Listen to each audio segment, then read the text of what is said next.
Bismillahirrahmanirrahim. Assalamualaikum warahmatullahi wabarakatuh. Innal hamdalillah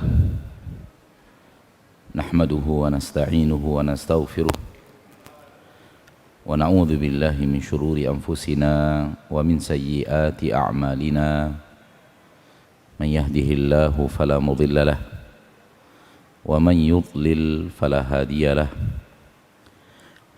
أشهد أن لا إله إلا الله وحده لا شريك له وأشهد أن محمدا عبده ورسوله صلى الله عليه وعلى آله وأصحابه ومن تبعهم بإحسان إلى يوم الدين وسلم تسليما كثيرا أما بعد. Pertama-tama sekali, mari kita bersyukur kepada Allah Tabaraka wa Ta'ala yang Maha Pengasih lagi Maha Penyayang, yang benar-benar telah memberikan kepada kita kasih sayangnya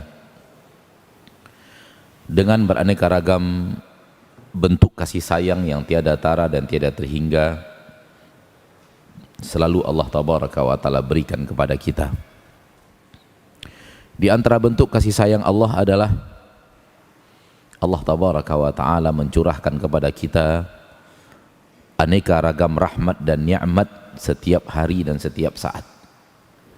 Di antara bentuk kasih sayang Allah Tabaraka wa Ta'ala adalah Allah Tabaraka wa Ta'ala tidak langsung menghukum kita disebabkan dosa dan kesalahan kita. Namun Allah tunggu kita untuk minta maaf. Di antara bentuk kasih sayang Allah Tabaraka wa Ta'ala adalah di saat Allah Tabaraka wa Ta'ala membuka pintu maafnya sampai detik-detik terakhir kehidupan kita. Kalau kita sudah berusia 70 tahun, maka 70 tahunlah Allah membukakan pintu maaf. Namun manakala nyawa sudah di tenggorokan, ketika itu kalau kita minta maaf kepada Allah, Allah mengatakan bahwa Allah tidak memaafkan lagi. Allah tidak salah ketika Allah tidak mau lagi menerima maafmu, karena 70 tahun dia bukakan pintu maaf dan tidak digunakan. Wajar kalau di akhir-akhir hayat seperti kelakuan Fir'aun, di akhir-akhir hayatnya baru minta ampun kepada Allah, itu pun ketika terombang-ambing di lautan merah dan tinggal menunggu detik-detik dia mati tenggelam, baru dia minta ampun kepada Allah dan bertaubat, maka Allah sudah tutup pintu taubat itu. Di antara bentuk kasih sayang Allah kepada kita adalah di akhirat masih ada kemungkinan mendapatkan pengampunan. Walau di dunia ketika dia minta ampun, di akhir hayatnya tidak diampuni oleh Allah, namun pintu ampunan Allah di akhirat masih ada. Dan pintu ampunan di akhirat itu khusus bagi orang-orang yang pertama tidak terjerumus ke dalam kesyirikan, yang kedua Allah mau mengampuninya. Jadi banyak sekali ragam rahmat dan nikmat Allah yang Allah berikan kepada kita, dan kasih sayang Allah terbesar adalah ketika diturunkan kepada kita Al-Quran dan diutus kepada kita Nabi kita tercinta Muhammad sallallahu alaihi wasallam. Inilah nikmat Allah terbesar, kasih sayang Allah terbesar kepada hamba-hambanya, di mana hamba manakala tidak Allah turunkan kepada mereka Al-Quran, manakala Allah tidak utus kepada mereka Rasul sebagai utusan untuk menyampaikan isi kandungan Al-Quran itu dan bagaimana memahaminya dan bagaimana mengamalkannya, maka para hamba hidup dengan kelinglungan. Para hamba, yaitu kita dan seluruh manusia, hidupnya linglung, hidupnya tak jelas, hidupnya tak tak mengerti harus bagaimana dan harus mengapa dan harus menggapai apa dan harus menuju kemana.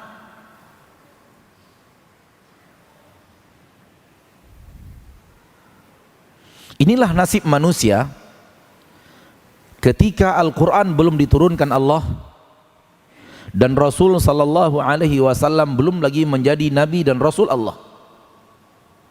Alam itu kita kenal dengan alam jahiliyah,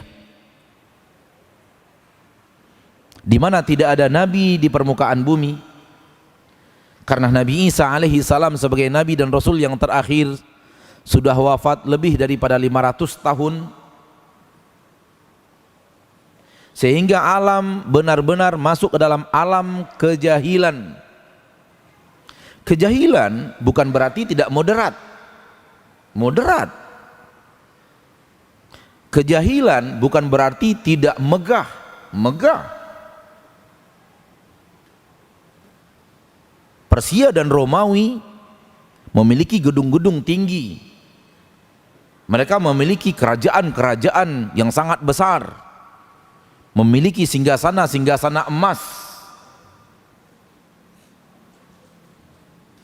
Tapi kejahilan maksudnya adalah jahil. Harus hidup ini mengapa? Untuk apa? Saya ini siapa? Saya harus menuju siapa? Saya harus mengerjakan apa?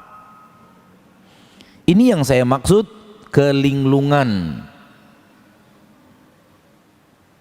Inilah alam jahiliyah sebelum didatangi oleh Nabi kita tercinta SAW dengan risalah Allah tabaraka wa ta'ala Rabbul Izzati wal Jalalah. Sehingga apa yang terjadi? Manusia mengambil jalan hanya ikut-ikutan arus yang sudah ada.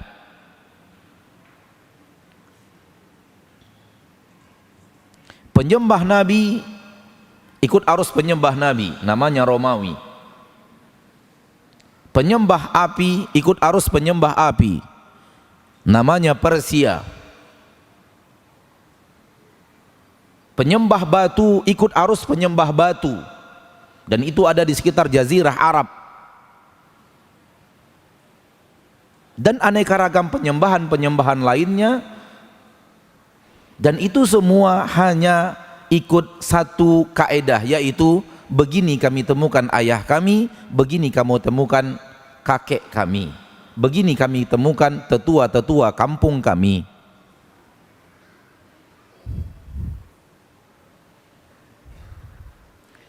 Sampai kemudian Rasul kita tercinta Muhammad sallallahu alaihi wasallam membawa risalah Allah, risalah ilahiyah yang mengarahkan manusia kepada hidup itu harus bagaimana, hidup itu harus menuju kemana, hidup itu harus menggapai apa.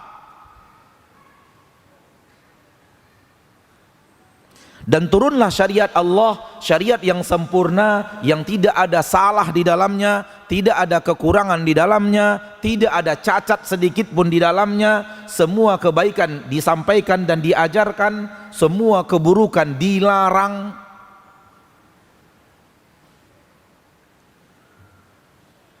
Dan mulailah Nabi kita sallallahu alaihi wasallam mendakwahkan itu. Sampai akhirnya singkat kata Allah menangkan Rasulullah sallallahu alaihi wasallam, Allah jayakan agama Islam. Sehingga akhirnya kota Mekah takluk dan Jazirah Arab pun akhirnya bersaksi asyhadu an la ilaha illallah wa asyhadu anna Muhammadan Rasulullah. Dan terlihat manusia masuk Islam tidak lagi individu per individu, orang per orang, namun suku per suku.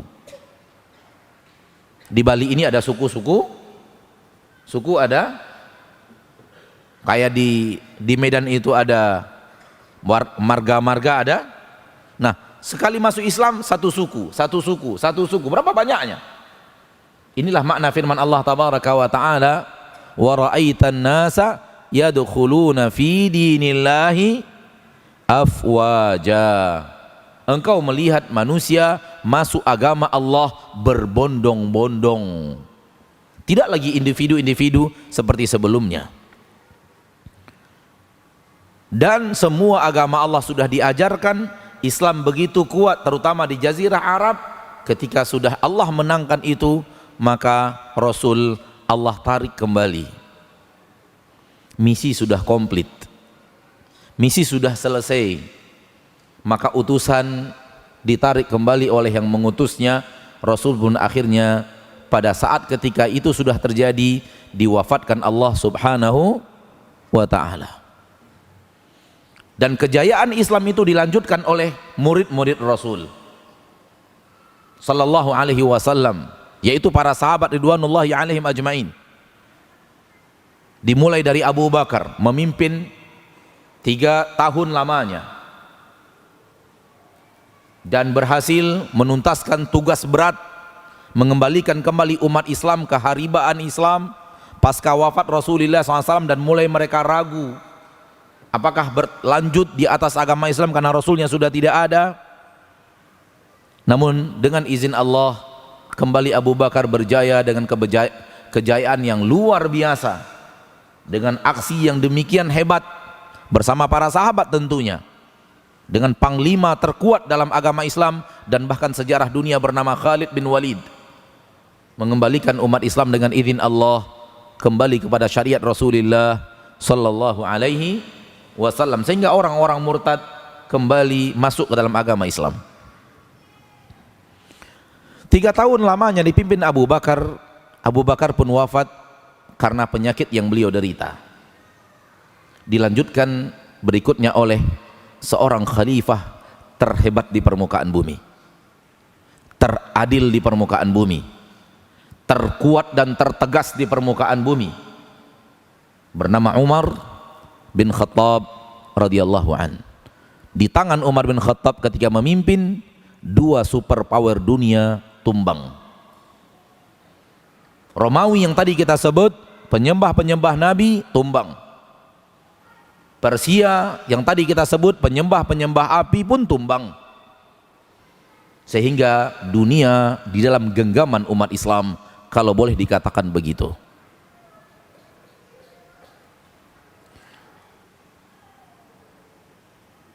Keluarlah manusia dari alam kejahilan kepada alam ilmu. Lawan jahil adalah ilmu. Dan keluarlah manusia dari alam kegelapan ke alam cahaya. Kejahilan adalah kegelapan, ilmu adalah cahaya.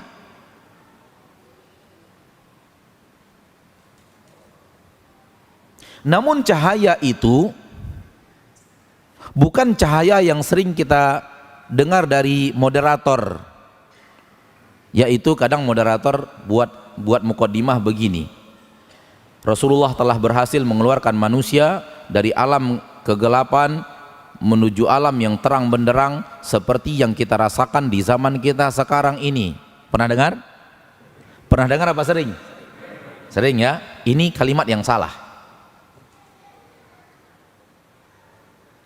Betul, Rasulullah telah mengeluarkan manusia dari kegelapan menuju cahaya yang terang benderang seperti yang ada di zaman beliau dan ketika para sahabat hidup. Itulah zaman terang benderang itu. Namun kalau kita katakan seperti zaman kita sekarang ini, mana dia yang terang benderang itu? Ini kalimat ini yang salah. Kalimat yang di belakangnya ada seperti yang kita rasakan di zaman kita sekarang ini.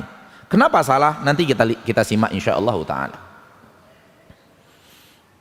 Jadi ketika agama Islam telah diajarkan, kemudian diamalkan, dan benar-benar manusia keluar dari alam kejahilan menuju alam ilmu, alam kegelapan menuju alam cahaya, alam kekufuran menuju alam keimanan, alam kesyirikan menuju alam tauhid, dan masa kejayaan Islam itu adalah ketika Nabi dan para sahabatnya hidup. Itulah masa kejayaan dan itulah masa keemasan Islam. Goalnya Islam itu adalah ketika itu. Berangsur tapi pasti kejayaan Islam itu makin lama makin melemah lagi. Kenapa makin melemah? tuntunan dan teladan yang tadi telah disampaikan, yang tadi telah didakwahkan, yang tadi telah dipraktekkan, sedikit demi sedikit ditinggalkan. Akhirnya keemasan Islam itu perlahan tapi pasti mulai turun, seiring dengan semakin banyaknya pelanggaran-pelanggaran syariat.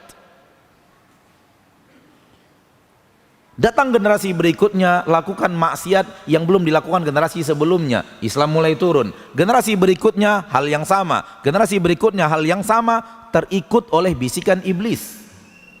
Karena iblis akan merasa gagal kalau dia menggoda manusia hanya jalan di tempat dan maraton di tempat. Dia ingin manusia berkembang dalam kejahatan. Dia ingin manusia berimprovisasi di dalam kemaksiatan. Kalau manusia itu hanya jalan di tempat, iblis merasa diri dakwahnya gagal. Akhirnya manusia yang terkena seruan iblis perlahan tapi pasti membuat aksi-aksi melanggar syariat yang tidak ada pada generasi sebelumnya. Dan itu berlanjut dari satu generasi ke generasi lainnya, ke generasi berikutnya, ke generasi berikutnya, ke generasi berikutnya, sampai di generasi kita yang jaraknya dari Nabi kita tercinta Muhammad sallallahu alaihi wasallam sudah lebih daripada 1400 tahun. Seiring dengan bertambah jauhnya umat Islam dari agama, kegelapan itu kembali datang. Kejahilan itu kembali nampak.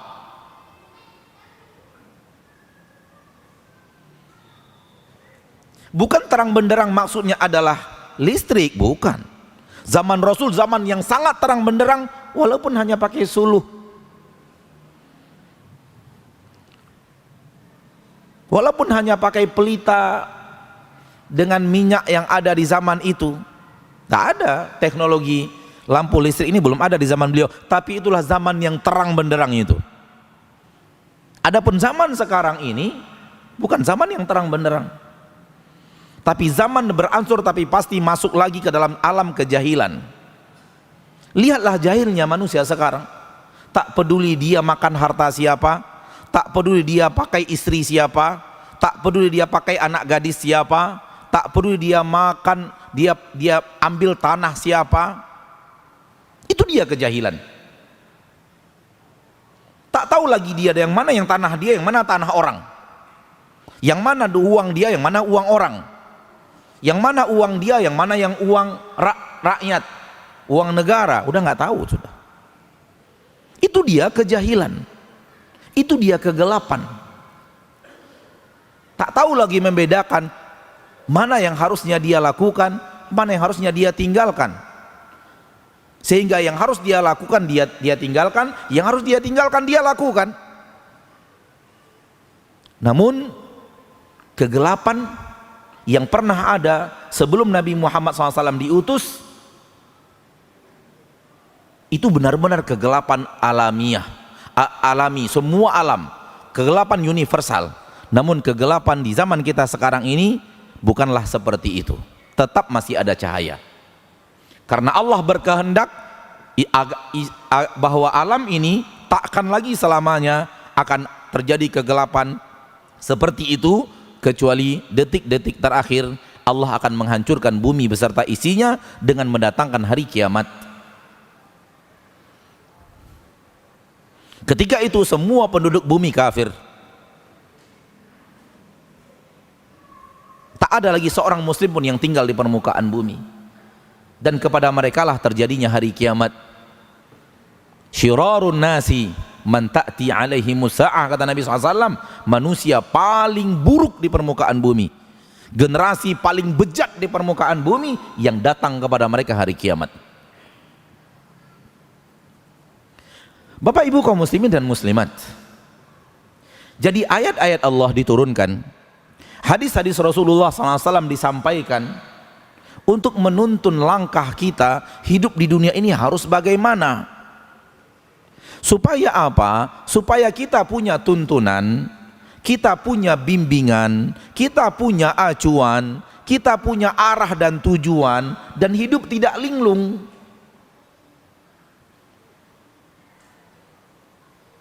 Ketika manusia perlahan tapi pasti mulai meninggalkan syariat, kelinglungan akan masuk dalam hidup mereka sesuai dengan kadar mereka meninggalkan syariat Islam. Dan ketika mereka benar-benar ingkar kepada Al-Quran, ketika mereka benar-benar ingkar kepada Rasulullah SAW, keadaan mereka persis seperti keadaan jahiliyah yang lama, tapi sifatnya parsial, bukan bersifat universal.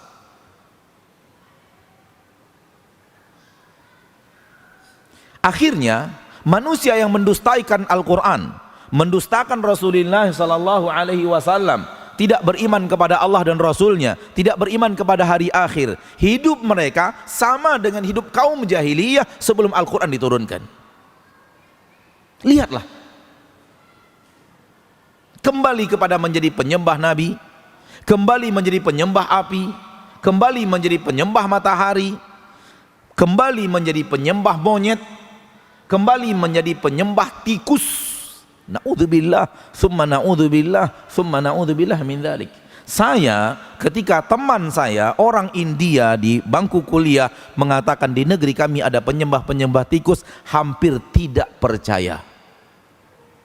Ada manusia hidup nyembah apa? Tikus. Apalagi yang lebih linglung dari manusia-manusia seperti ini. Manusia tak mengerti apa itu hidup, bahkan tak mengerti siapa dirinya. Dia jadikan tikus lebih mulia daripada dirinya. Yalah min bahalah, kata orang Arab. Alangkah pandirnya orang yang seperti ini.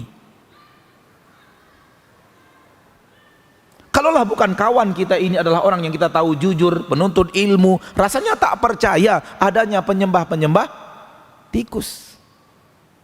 Sampai suatu hari, setelah sekian tahun selesai kuliah, lalu sedang berkunjung ke rumah mertua, itu ada siaran penyembah-penyembah tikus dari India.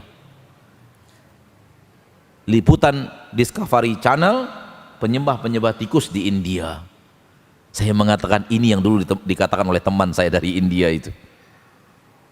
Percaya tidak percaya, ada manusia hidup penyembah-penyembah cicak. Kalau itu tikus, ini cicak. Percaya tidak percaya, penyembah cicak itu hidupnya di Indonesia tercinta. Jadi kalau antum merasa aneh ada penyembah-penyembah tikus di India, antum harusnya lebih merasa aneh lagi, ternyata penyembah-penyembah cicak hidup di Indonesia. Ada yang tahu, ada yang tidak tahu, urusan belakangan. Yang jelas penyembah-penyembah cicak itu hidup di sini, di Indonesia ini, di negeri yang kita cintai ini, di negara kita ini. Apa yang terjadi? Linglung, tak tahu harus bagaimana. Kenapa tidak linglung? Karena tidak mau ikut aturan dan acuan yang telah diturunkan oleh pencipta langit dan bumi dan pencipta manusia itu sendiri.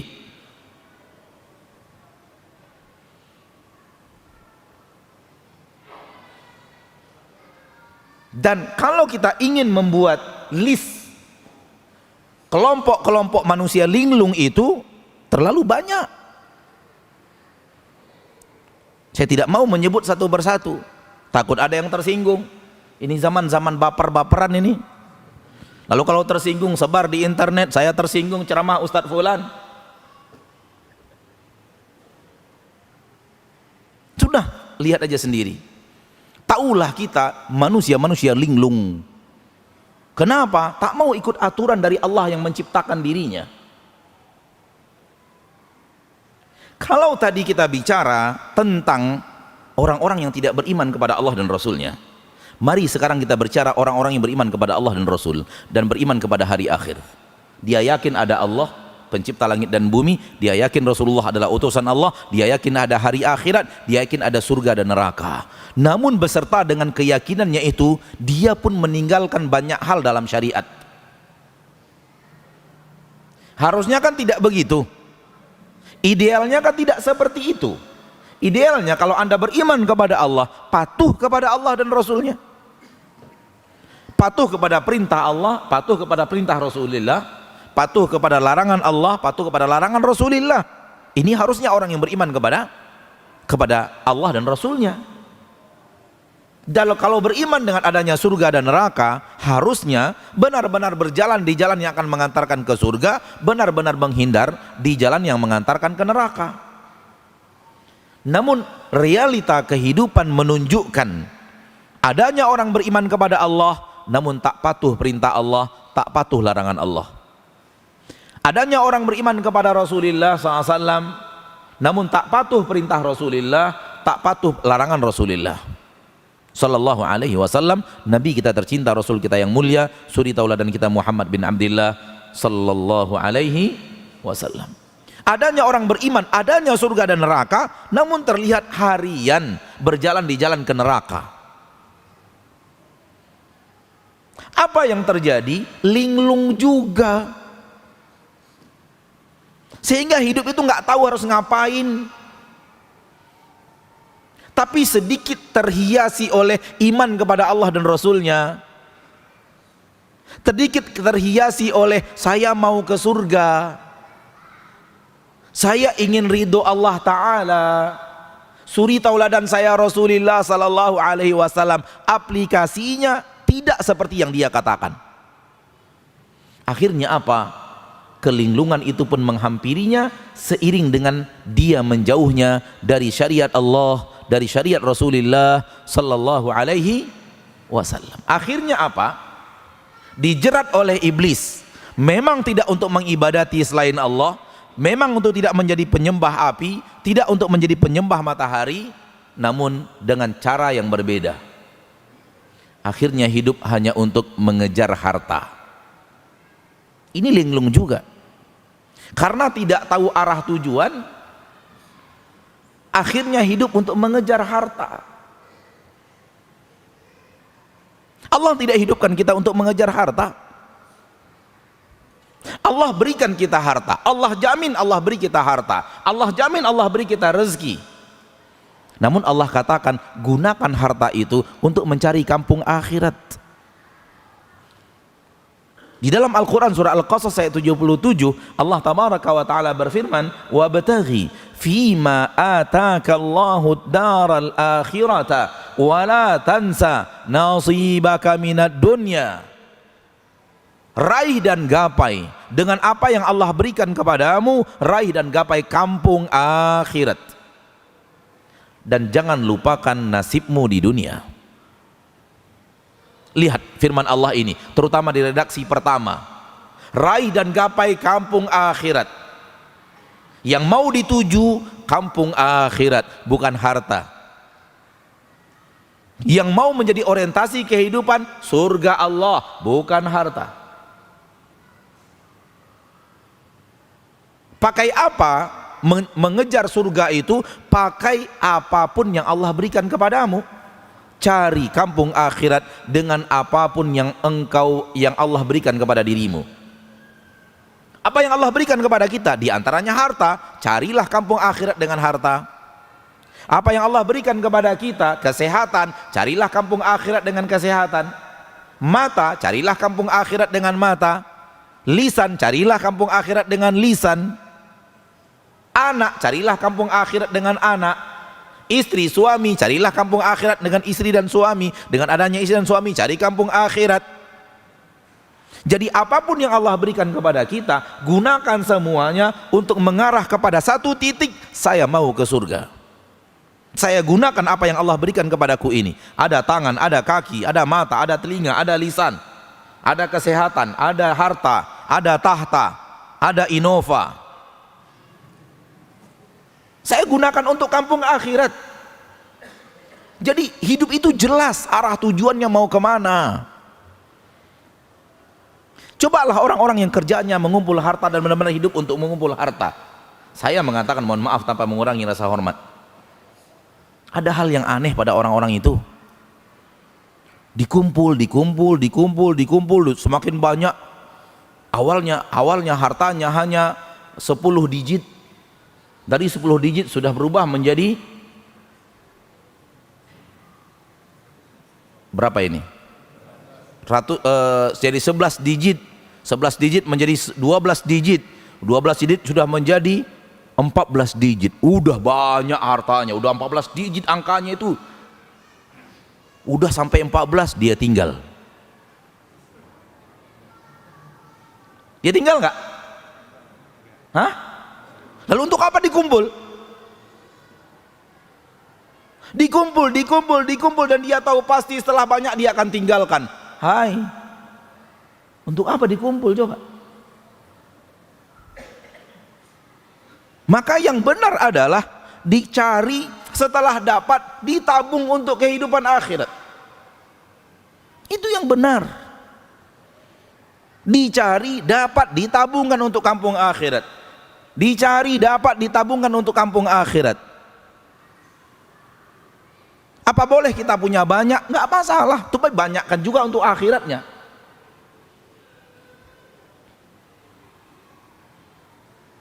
Manusia lain hidup untuk berburu tahta. Hidupnya untuk berburu tahta. Ingin menjadi orang yang di atas, yang di atas lagi, yang ternomor wahid di negerinya. Dengan aneka ragam cara. Bahkan kadang-kadang subhanallah, para dukun pun dimainkan untuk sampai kepada titik-titik itu. Betul tidak?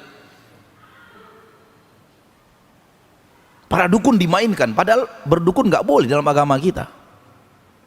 Berdukun itu bukan kebiasaan umat Islam, kebiasaan kaum jahiliyah yang dilarang oleh Nabi SAW.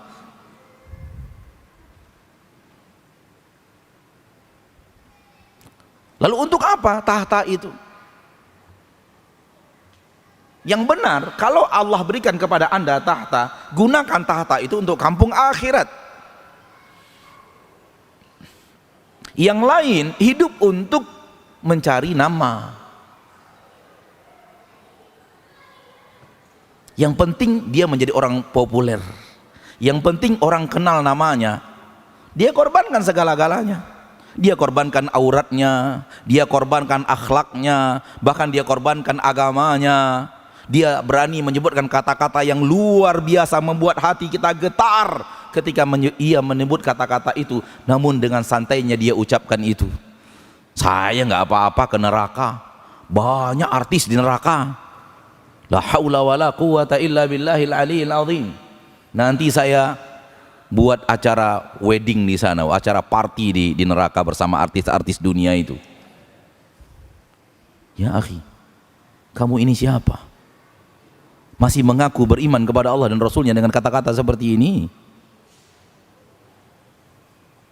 Semua para nabi dan para rasul, semua orang saleh menangis ketika mendengar ayat neraka.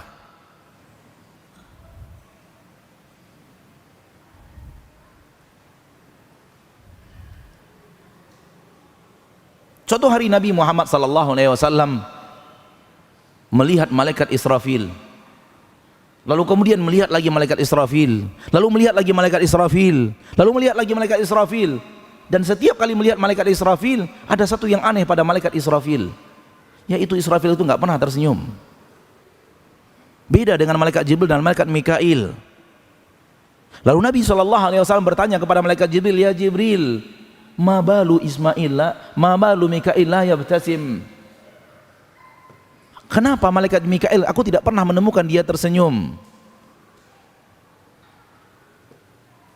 Tahu apa jawaban malaikat Jibril?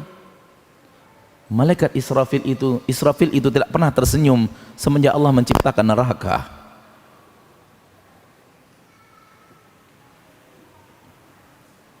Israfil tidak pernah tersenyum semenjak Allah ciptakan neraka. Begitu dia melihat neraka, tak pernah lagi tersenyum. Padahal dia mustahil ke neraka. Namun dia tahu berapa besarnya adab di neraka itu. Betapa perihnya adab di neraka itu. Dia yang tak mungkin ke neraka, ketika melihat neraka, hilang senyum dalam hidupnya. Anda minta-minta neraka hanya untuk nama. Siapa engkau? Kemana engkau mau menuju hidup ini? Mana arah tujuanmu sebenarnya? Hanya untuk nama itu, bermain di dalam permainan kata yang sangat dahsyat? Saya nasihati, semoga bertaubat. Karena tadi sudah kita katakan bahwa kalau serius ingin taubat sebelum wafat datang, masih bisa diterima oleh Allah kok. Masih diterima oleh Allah. Maka jangan untuk mencari nama, mencari popularitas, mencari viral-viralan. Ini sekarang fitnah zaman, fitnah viral ini. Fitnah viral. Untuk viral lakukan apapun. Untuk viral lakukan apapun. Viral itu yang tadi lagi, mencari nama. Hidup untuk mencari nama, hidup untuk mencari sensasi orang lihat videonya.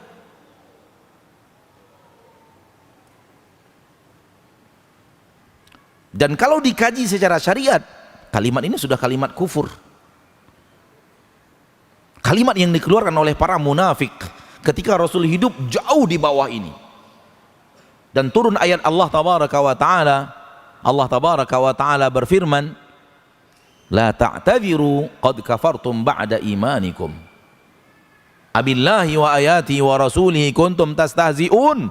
La ta'tadhiru qad kafartum ba'da imanikum. Allah, Rasulnya, ayat-ayatnya kalian permainkan, kalian tertawakan, jangan minta ampun, jangan minta maaf, jangan buat-buat alasan. Kalian telah kafir setelah kalian beriman. Dan kalimatnya orang munafik jauh di bawah itu. Maka hiduplah manusia-manusia linglung, tak tahu hidup itu apa, mengejar sebuah hal yang tidak jelas, menggunakan hidup yang Allah berikan yang sangat mahal ini untuk sesuatu yang sangat remeh. Ada orang hidupnya Pak, hidupnya untuk nendang bola. Faham yang saya maksud? Hidup untuk nendang bola, tiap hari nendang bola, tiap hari nendang bola, tiap hari nendang bola, tiap hari latihannya nendang bola. Ya akhi, kaki yang Allah berikan kepadamu itu lebih mahal daripada itu, untuk digunakan sekedar untuk digunakan untuk nendang bola itu. Belum lagi jantung, belum lagi paru-paru, belum lagi darah, belum lagi tulang, belum lagi mata, belum lagi telinga, semuanya alat-alat super mahal. Masjid sebesar emas, sebesar masjid tak bisa menggantikan posisinya. Antum ente gunakan hanya untuk nendang bola.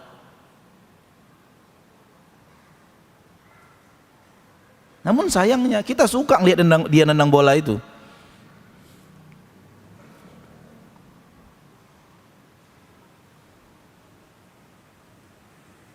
Ada orang yang hidupnya apa? Untuk manjat-manjat. Ada orang yang hidupnya untuk terjun-terjun dari tempat-tempat tinggi. Apa yang terjadi? Yang terjadi adalah kehilangan panduan hidup, kehilangan acuan hidup. Dia tidak tahu hidup itu harus bagaimana dan mengapa. Apa yang terjadi? Meninggalkan syariat. Walau meninggalkan syariat bukan bermakna tidak beriman kepada Allah dan Rasulnya dan hari akhir, namun tidak mengikuti acuan. Orang beriman itu harusnya begini, begini, begini, begini, dia tidak lakukan. Orang beriman tuh jangan lakukan ini, jangan lakukan ini, jangan lakukan ini, jangan lakukan ini. Itu menjadi kebiasaan hariannya. Dan seperti yang tadi saya katakan, bahwa semakin kita meninggalkan syariat, sejauh kita meninggalkan syariat, sejauh itulah kelinglungan akan masuk dalam hidup kita. Dan kalau tadi saya bicara amalan, hal yang sama dalam masalah keyakinan dan akidah. Semakin orang dalam berakidah, kita bicara umat Islam, saudara-saudari kita umat Islam yang beriman kepada Allah dan Rasulnya, bersaksi asyhadu an la ilaha illallah wa anna muhammadar rasulullah, beriman kepada kitab, beriman kepada para nabi, beriman kepada hari akhir, beriman kepada qada dan qadar, beriman kepada para malaikat.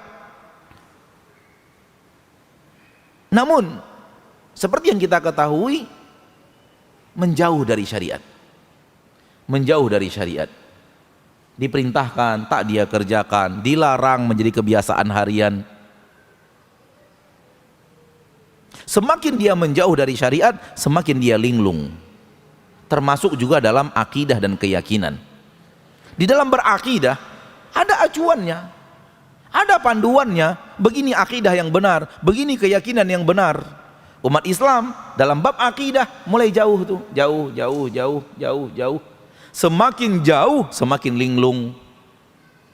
Hari ini saudara ana yang menjemput ana di bandara, mengantarkan ana ke hotel, menjemput ana dari hotel, mengantarkan ana ke masjid ini, menceritakan kelinglungan umat Islam yang tinggal di sini, bagaimana linglungnya mereka. Ana tidak mau sebutkan, tanya aja dia. Antum tahu orangnya kan? Tahu orang, tanya dia. Cerita apa dia ke ana? Mungkin dia ceritanya, beliau itu cerita ala kadarnya, tapi nyambung dengan materi yang mau ana sampaikan sekarang ini. Umat Islam yang linglung mau ngapain? Sehingga apa? Hal yang wajib untuk tidak dia lakukan, justru dia lakukan. Hal yang sangat tidak boleh untuk dia kerjakan, justru dia kerjakan. Kalau dikatakan, apakah engkau beriman dengan seperti imannya mereka? Dia menjawab, enggak, saya beriman kepada Allah. Lalu kenapa kelakuannya kayak begini? Ya saya hanya entah apa jawabannya, anda nggak tahu juga. Hal yang secara syariat haram dikerjakan, berbahaya. Yang kalau dia dikerjakan dengan penuh keyakinan, neraka kalau dia wafat di atas hal yang seperti itu. Namun mereka kerjakan. Karena apa? Karena yang tadi menjauh dari akidah. Menjauh dari akidah, datanglah akidah-akidah yang membuat linglung. Akhirnya punya keyakinan-keyakinan aneh. Kalau istrinya lagi hamil, suaminya nggak boleh bunuh cicak, nggak boleh bunuh kecoa, nggak boleh sembelih ayam. Kalau dia potong, dia patahkan kaki ayam, nanti anaknya lahir patah kaki. Ini akidah diyakini oleh sebagian kaum muslimin, namun akidah yang tak ada dalam agama kita. Di dalam Al-Quran tidak ada, di dalam hadis tidak ada. Sementara referensi agama kita dua itu, Al-Quran dan hadis referensinya, pemahaman standarisasinya, pemahaman para sahabat. Acuannya Al-Quran dan hadis, acuan pemahamannya pemahaman para sahabat. Kenapa para sahabat? Karena para sahabat itu umat yang langsung dididik oleh tangan Nabi kita tercinta Muhammad sallallahu alaihi wasallam. Sehingga acuan kebenaran pada pemahaman mereka. Yang tidak mengacu kepada pemahaman mereka seperti yang tadi, mulai linglung beragama. Sehingga acuannya nggak jelas. Maka saya mengajak di detik-detik terakhir kajian ini sebelum masuknya waktu sholat isya, dan insya Allah setelah sholat isya seperti yang tadi kita dengarkan, kita adakan sesi untuk bertanya dan berjawab sebatas yang Allah mudahkan untuk kita jawab. Saya mengajak diri saya sendiri dan mengajak kaum muslimin dan muslimat yang hadir di kajian kali ini dan mendengarkan kajian ini live melalui siaran-siaran yang dimudahkan Allah tabaraka wa ta'ala. Saya mengajak, mari saudaraku, mari saudariku, mari wahai umat Nabi Muhammad sallallahu alaihi wasallam, mari wahai umat Islam, kembalikan dirimu kepada acuan yang telah Allah turunkan. Kembalikan dirimu kepada bimbingan, kepada petunjuk yang telah Allah turunkan. Tanpa acuan itu engkau akan bingung harus mengapa, harus bagaimana, harus berbuat apa, harus ninggalin apa, harus mengejar apa, harus menabung apa. Anda akan bingung. Ketika Anda bingung, Anda hanya akan melakukan aksi taklid buta, ikut-ikutan. Orang begitu, saya pun begitu. Orang banyak begitu, saya pun begitu. Orang banyak lagi mabuk, saya harus mabuk. Orang banyak lagi dugem, saya harus dugem. Orang banyak lagi bakar-bakar mercon, saya harus bakar-bakar mercon. Tak tahu hidup harus bagaimana. Hidup hanya jadi pengikut orang lain. Sementara umat Islam bukan begitu. Umat Islam punya prinsip. Umat Islam punya acuan. Umat Islam punya bimbingan. Ini loh yang umat Islam itu begini.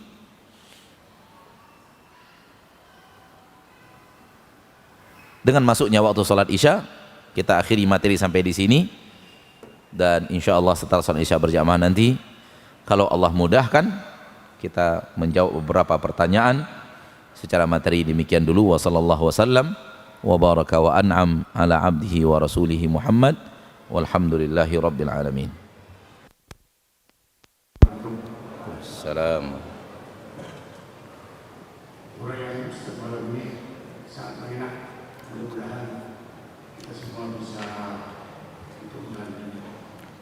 Kebetulan tadi Ustaz bilang pukul 70 tahun. Saya sudah 70, ya 70. Masya Allah. Ustaz yang saya tanyakan,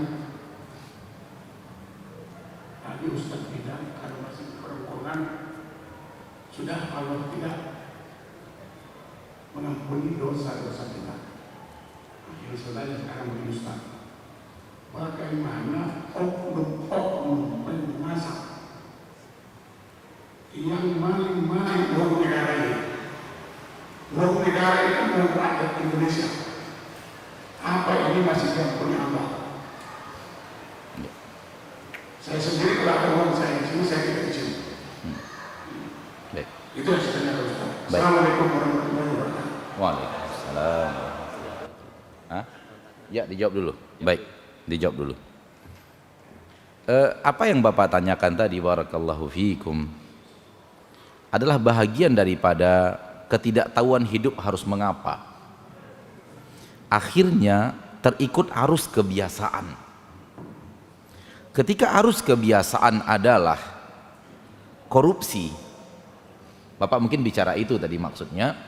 Ketika arus kebiasaan adalah korupsi, maka ketika masuk ke arus kebiasaan itu, mereka pun akhirnya korupsi.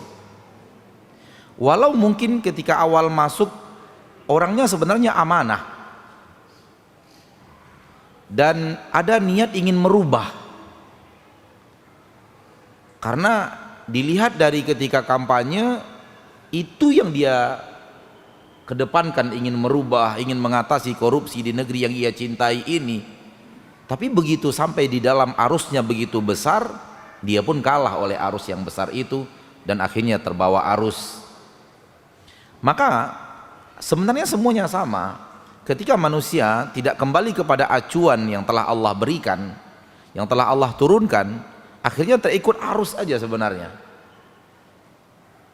Dan yang Bapak tanyakan tadi juga terikut arus, namanya arus korupsi.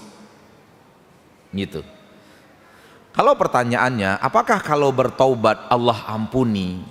Allah berfirman di dalam Al-Quran surah Az-Zumar, "Qul li'ibadiyalladzina asrafu ala anfusihim la taqnatu min rahmatillah, innallaha yaghfirudz dzunuba jami'an." Katakan kepada hamba-hambaku yang melampaui batas, menzolimi dirinya dengan banyak berbuat dosa, jangan putus asa dari rahmat Allah. Sesungguhnya Allah mengampunkan dosa semuanya. Jadi tegas di dalam ayat ini Allah mengatakan, innallaha yaghfirudz dzunuba jami'an. Allah mengampunkan dosa semuanya. Jadi kalau pertanyaan tadi adalah, apakah para koruptor, pemakan uang rakyat itu kalau bertaubat Allah terima permintaan taubatnya? Jawabannya iya. Allah terima. Dengan serius dia minta ampun kepada Allah, serius taubatan nasuha, pasti Allah terima. Soal apa yang telah dia ambil dari uang rakyat bagaimana? Dia pertanggungjawabkan di akhirat. Dia pertanggungjawabkan di akhirat. Jadi kalau pertanyaannya adalah apakah diampuni? Jawabannya ya, diampuni. Oleh karena itu kita yang tahu bahwa arus besar di sana adalah arus korupsi, mikir-mikir masuk arus itu. Mikir-mikir untuk masuk arus itu. Jangan justru bersemangat masuk arus itu. Paham enggak? Harusnya sangat dahsyat, harusnya sangat kuat. Orang-orang yang biasa dianggap amanah pun sebelumnya amanah terikut. Nah, mikir-mikir, kenapa? Mungkin di dunia dapat kemenangan, namun kemenangan apapun yang namanya di dunia, kalau hasil akhirnya adalah kesengsaraan di akhirat, adalah kerugian. Dan negeri kita ini memang negeri yang sangat teramat dahsyat di dalam arus korupsinya, sampai menempati nomor sekian, anak tidak tahu nomor berapa di dunia, sehingga memang tak mudah juga untuk memberantasnya. Hanya dengan kata-kata, hanya dengan yel-yel, dan tidak ada keseriusan kembali kepada agama Allah, itu nggak bisa. Dan keseriusan kembali kepada agama Allah, mohon maaf, tanpa mengurangi rasa hormat, bukan hanya kepada para pemimpin, tapi dari kita juga harus dimulai. Rakyat juga harus kembali kepada agama Allah. Karena korupsi yang tadi dikatakan dilakukan para pemimpin juga dilakukan oleh para rakyat dengan makna yang sama, dengan pola yang sama, namanya tipu-tipuan, namanya khianat, tidak amanah. Contohnya apa? Takaran timbangan di pasar, contohnya berdusta menjual dagangan. Ini juga aksi tipu-tipuan yang ada di tengah rakyat yang juga harus dibenahi. Karena kebiasaan aksi tipu-tipuan ini akhirnya jadi pemimpin nipu juga. Gitu loh Pak. Jadi kita tidak mengatakan bahwa kerusakannya hanya di tingkat kepemimpinan, namun juga kita mengatakan, harus kita akui, kerusakannya juga di tingkat rakyat, di tingkat kita.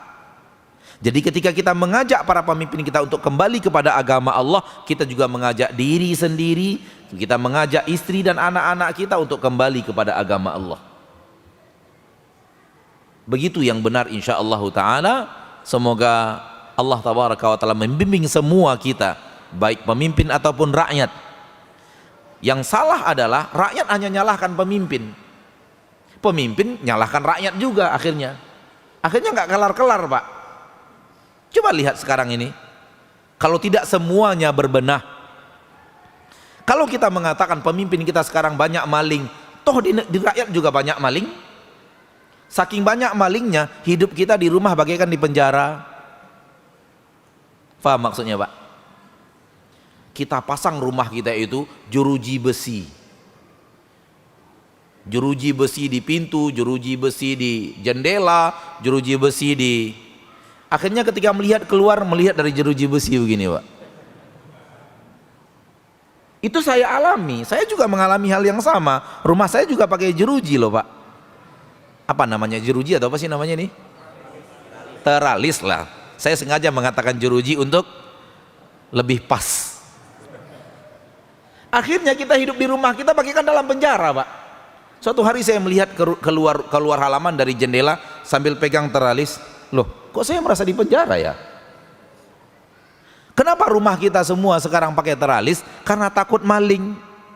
Dan saya yakin malingnya bukan pemimpin itu Pak. Jadi ketika jiwa maling telah beredar di tengah warga, warga itulah yang akan menjadi pemimpin maling. Namun ketika rakyatnya jujur, pemimpin ini akan pergi, pasti. Naiklah rakyat yang jujur, insya Allah akan berubah alam kepemimpinan.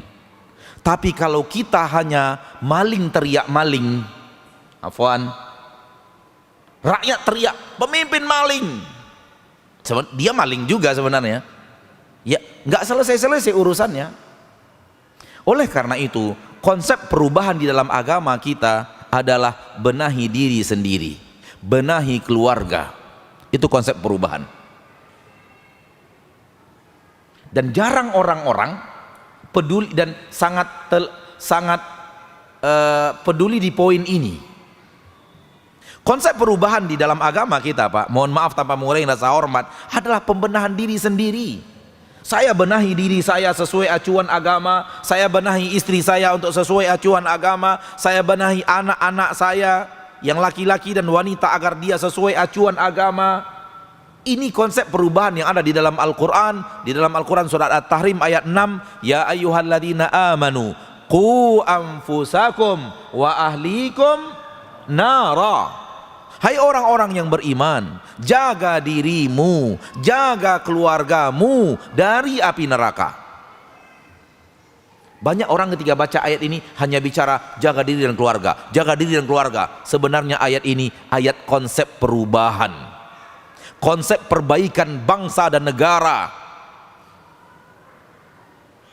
Namun banyak orang tidak mau.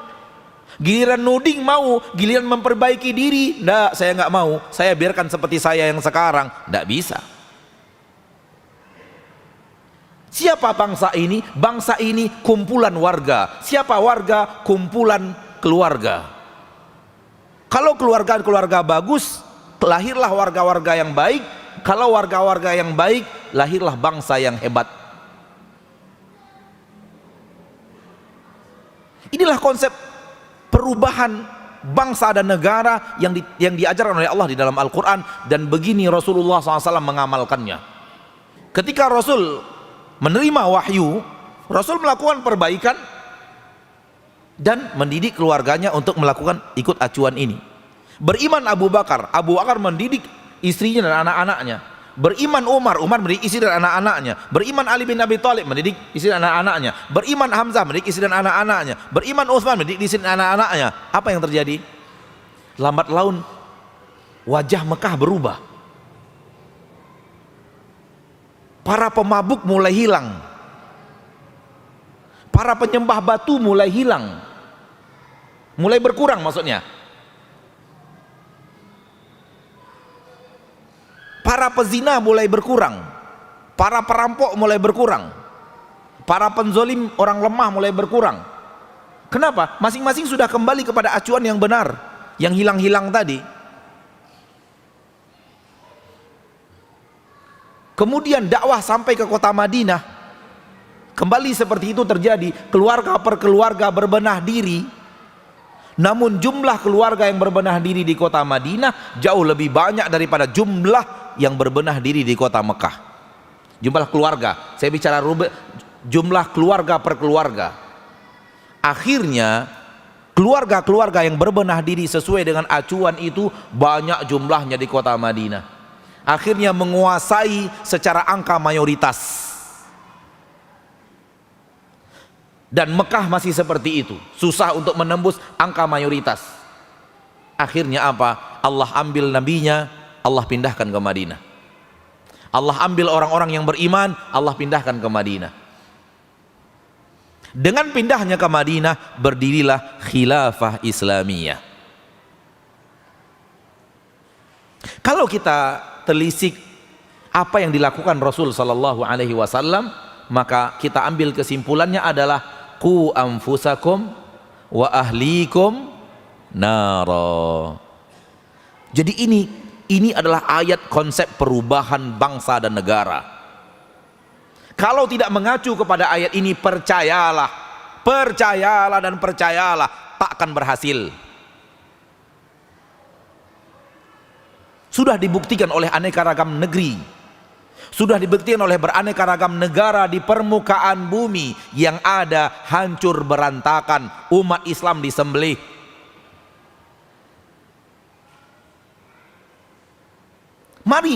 Mari baca sejarah dunia, mari baca sejarah bangsa. Orang yang tidak kembali mendidik diri dan keluarganya, bukan begitu cara dia kembali untuk membenahi bangsa dan negaranya, justru berpacu bersama para penguasa untuk menjadi penguasa. Baca sejarah bangsa ma'asyiral muslimin dengan jujur, baca dengan ikhlas. Bila perlu sholat tahajud dulu, minta kepada Allah, ya Allah bimbing saya, bagaimana niat saya untuk membenahi bangsa ini berjalan di acuan yang benar.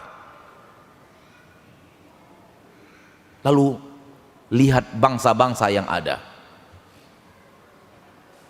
Aljazair, Mesir,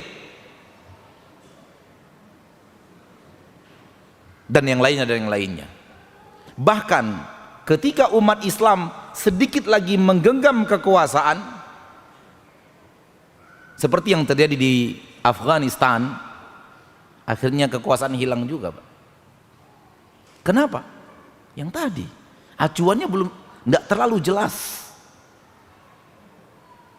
Setelah Uni Soviet hancur tanpa perhitungan, tak ada ahli strategi dunia yang akan memprediksi hancurnya Uni Soviet di tangan orang-orang kampungan, orang-orang yang pegunungan, orang-orang pegunungan di Afghanistan, yang hidupnya lebih kepada menengah ke bawah dibanding menengah ke atas.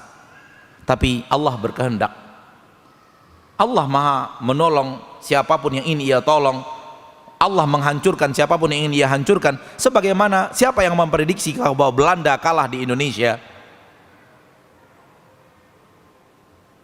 Maka hancur Uni Soviet, tak bangkit lagi sampai sekarang. Hampir saja umat Islam memiliki khilafah Islamiyah yang diidam-idamkan, namun hilang lagi. Dengan apa? Perseteruan antar kelompok. Jadi tak ada sejarah bangsa manapun, sejauh yang saya tahu, sukses menegakkan khilafah Islamiyah dengan benar kecuali dengan cara yang dilakukan oleh Nabi kita tercinta Muhammad sallallahu alaihi wasallam. Bagaimana konsep Rasul? Itu dia konsep Rasul yang ada di dalam Al-Quran tadi. Bapak Ibu mohon maaf tanpa mengurangi rasa hormat, kalau tidak salah Bapak dan Ibu pernah mendengar kisah ini, kalau tidak salah ya, karena kisah ini masyhur di tengah kaum muslimin. Rasul pernah ditawarkan menjadi pemimpin Mekah, ditawarkan, dan yang menawarkan kepada beliau adalah Utsbah bin Rabi'ah. Dan Utsbah bin Rabi'ah bertemu dengan Rasul di kakek yang keempat, di Abdi Manaf. Abdi Manaf memiliki anak Hashim dan memiliki anak Abdus Syams. Nah, Hashim keluarga Nabi, Abdus Syams keluarganya Utsbah bin Rabi'ah. Jadi ditawarkan, Muhammad, engkau mau jadi pemimpin di kota Mekah ini? Kami angkat engkau menjadi pemimpin tertinggi. Kami jadikan engkau pemimpin kami, sebagaimana kami dulu menjadikan kakekmu Abdul Muthalib sebagai pemimpin kami. Saya mau tanya Bapak Ibu, tolong dijawab. Ketika Rasul ditawarkan itu, Rasul terima atau Rasul tolak?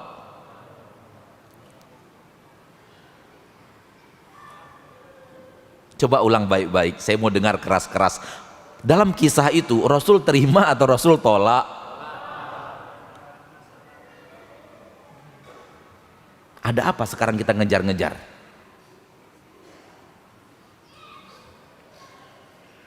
Saya ingin mengajak Anda kepada agama yang hak. Ini yang Rasul Anda lakukan. Kalau Anda tidak melakukan seperti yang dilakukan Rasul Anda kehilangan acuan yang benar. Mohon maaf, dengan kehilangan acuan yang benar, Anda akan melakukan aksi yang aneh dan nyeleneh.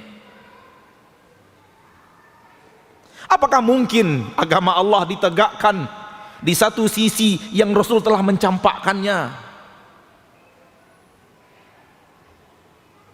Sesuatu yang dicampakkan Rasul dan tidak diterima Rasul ketika ditawarkan, kita mengira itulah cara untuk menjayakan agama Allah. Tidakkah Rasul lebih tahu daripada kita tentang agama Allah dan bagaimana cara menegakkannya? Apakah mungkin di sesuatu yang telah dicampakkan Rasul, disitulah Islam bisa jaya?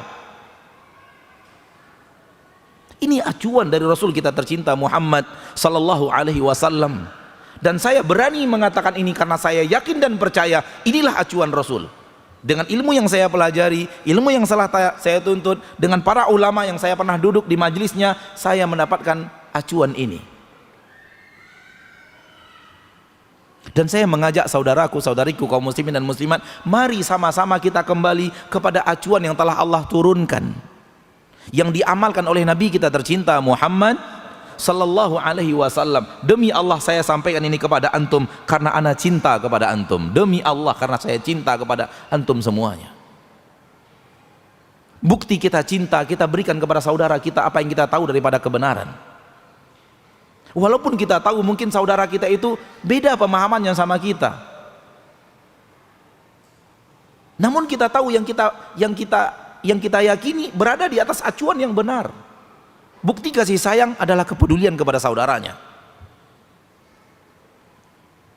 Kalau saya salah dalam poin ini, saya juga minta dinasihati, ya. Mungkin saja sudut pandang saya, karena saya dulu belajar kemudian menimba ilmu, mungkin salah Allahu a'lam.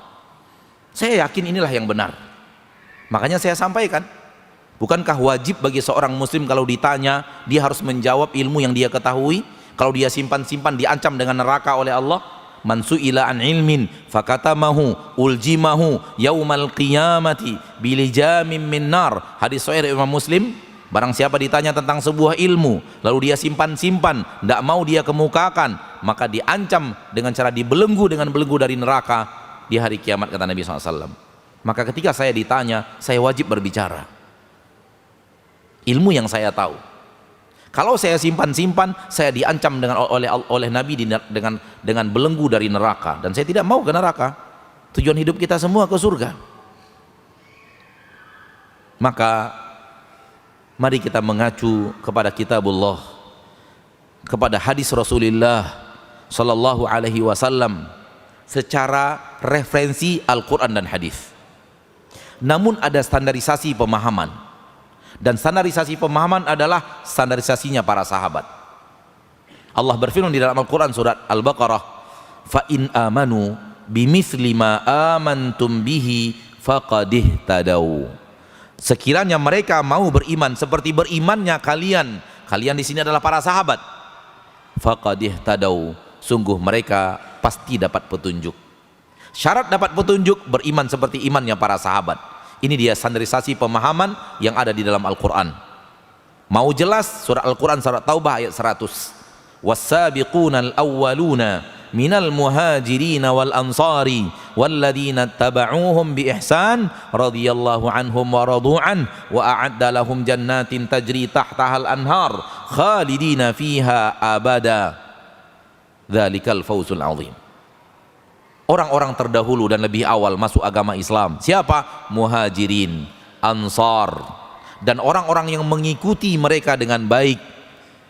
Hasilnya apa? Allah ridho kepada mereka. Mereka ridho kepada Allah. Allah siapkan untuk mereka surga-surga yang mengalir di bawahnya sungai-sungai. Mereka kekal di dalamnya untuk selama-lamanya. Itulah keberuntungan yang sangat teramat besar. Siapa penduduk surga? Siapa orang yang Allah ridho kepada mereka, mereka ridho kepada Allah? Siapa orang-orang yang telah Allah siapkan untuk mereka surga? Ada 3 kelompok manusia disebut dalam Al-Quran surah Taubah ayat 100. 1. Muhajirin, dan kita mustahil masuk kelompok ini. 2. Ansar, dan kita juga mustahil masuk kelompok ini. Namun kita mau ke surga. Masih ada ternyata kelompok yang ketiga. Kelompok yang 3 nggak pakai nama, namun pakai sifat. Jadi siapapun yang mengatakan ini namanya, merekalah dia pembohong. Karena Allah lebih tahu. Dan Allah ketika mengatakan kelompok yang ketiga, Allah mengatakan sifat dan tidak menyebut nama. Siapapun yang punya sifat ini, merekalah orangnya. Siapa yang tidak punya sifat ini, bukan mereka orangnya. Lihat lagi, Muhajirin, Ansar, kelompok yang ketiga yang mengikuti mereka dengan baik. Yang mengikuti Muhajirin dan Ansar dengan baik, ini orangnya.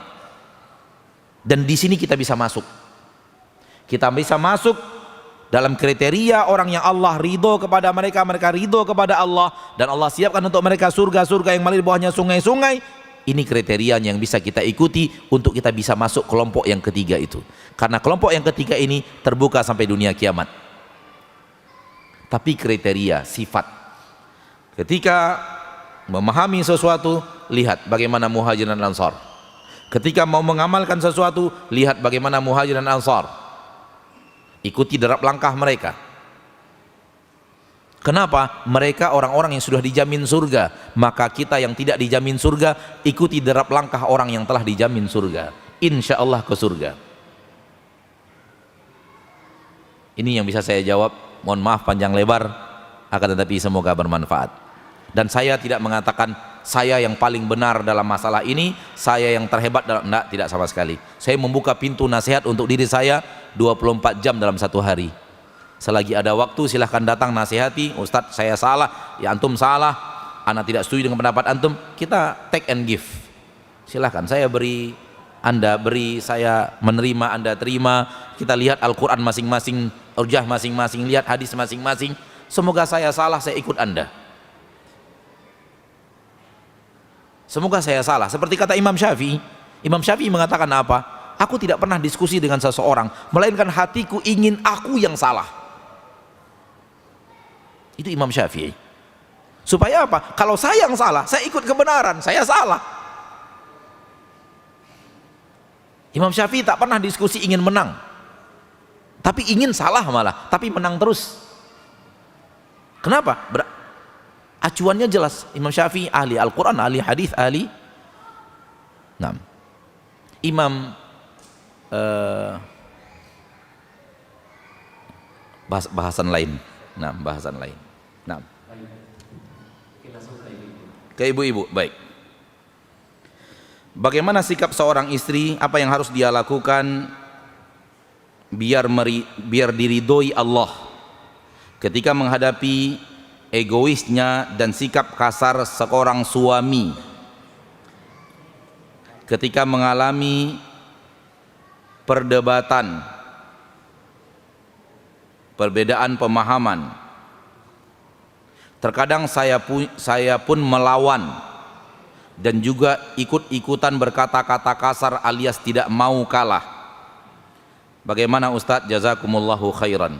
Kembali lagi, acuannya ada, ikut acuan itu. Tuntunannya ada, tuntunan berumah tangga, bagaimana jadi suami, bagaimana jadi istri, ada acuannya. Wahai muslimah, wahai muslim, cara pakai baju aja diatur oleh agama kita. Cara masuk toilet ada acuannya, di dalam toilet harus bagaimana, ada acuannya. Cara keluar toilet ada acuannya. Anda mengira cara berumah tangga tak ada acuannya? Kenapa ini terjadi? Karena nggak ngikuti acuan. Akhirnya linglung, akhirnya bertengkar, akhirnya rumit. Allah menurunkan agama agar kita tidak rumit. Yuridullahu bikumul yusra wala yuridu bikumul usra. Allah inginkan untuk kalian kemudahan, Allah tidak inginkan untuk kalian kesulitan. Yang mau ikut acuan akan berada di jalan kemudahan. Nabi SAW bersabda, inna dina yusrun, agama Islam ini mudah. Ketika kita tidak ikut acuan, semakin tidak ikut acuan, semakin tidak mudah, semakin sulit. Salah satunya ini, ketika tidak ikut acuan, suami tidak ikut acuan, istri tidak ikut acuan, akhirnya marah-marahan, bantah-bantahan, lambat laun buka ring tinju tuh di rumah.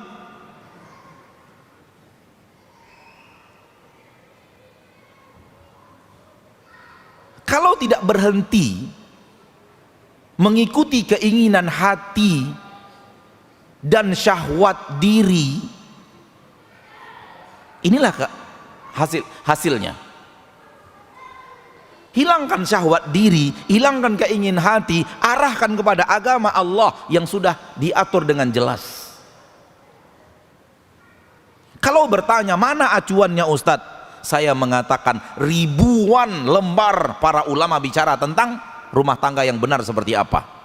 Ribuan lembar di ratusan buku. Permasalahan kita adalah tak mau membaca acuan dan tak mau mengamalkan acuan.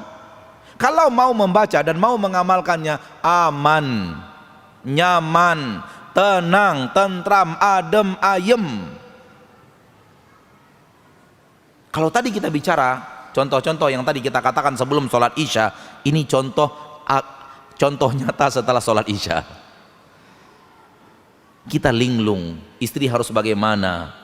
Maka dia bertanya, Ustadz, suami harus bagaimana? Nanti datang lagi pertanyaan suaminya. Suami istri linglung sudah, nggak tahu harus bagaimana. Kenapa linglung? Karena yang tadi nggak ikut acuan. Sudah saya katakan tadi, semakin kita menghindar dari agama Allah, kita akan semakin masuk ke dalam dunia linglung. Salah satunya yang bertanya, Allah mentakdirkan Anda bertanya pertanyaan ini untuk membuktikan bahwa yang tidak ikut acuan linglung.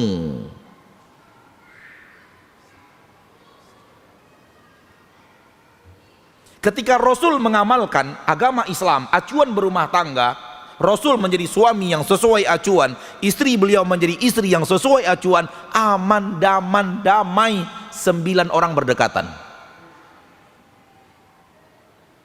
9 orang berdekatan tak mudah menyatukan 9 hati wanita.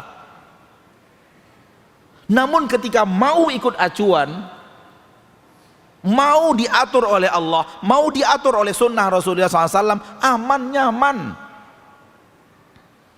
Ketika tidak mau diatur, satu di Jogja, satu di Jakarta, bertempur tiap minggu.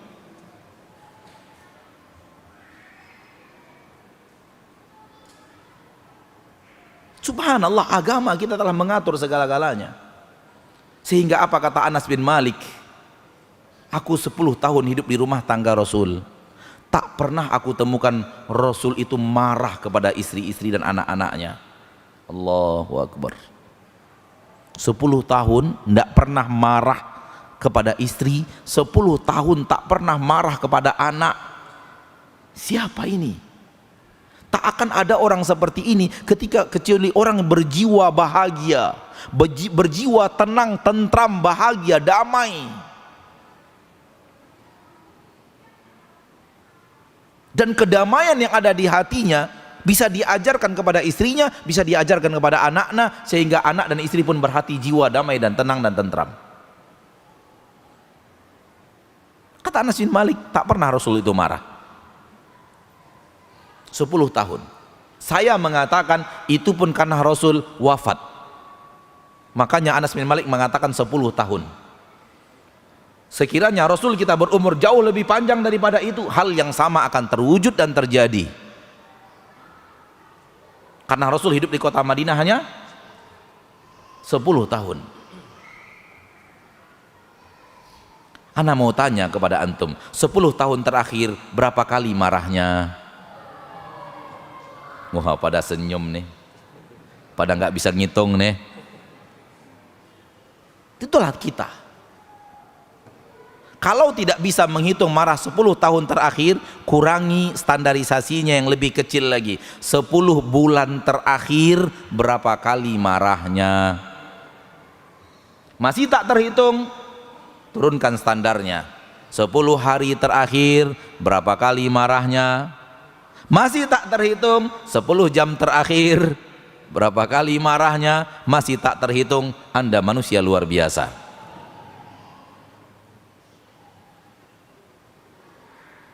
Saya mengetahui ada seseorang hidup berumah tangga 16 tahun baru sekali marah. Saya tahu orangnya. 16 tahun dia hidup berumah tangga, marah sama istrinya cuma 1 kali. Bertengkar nggak pernah.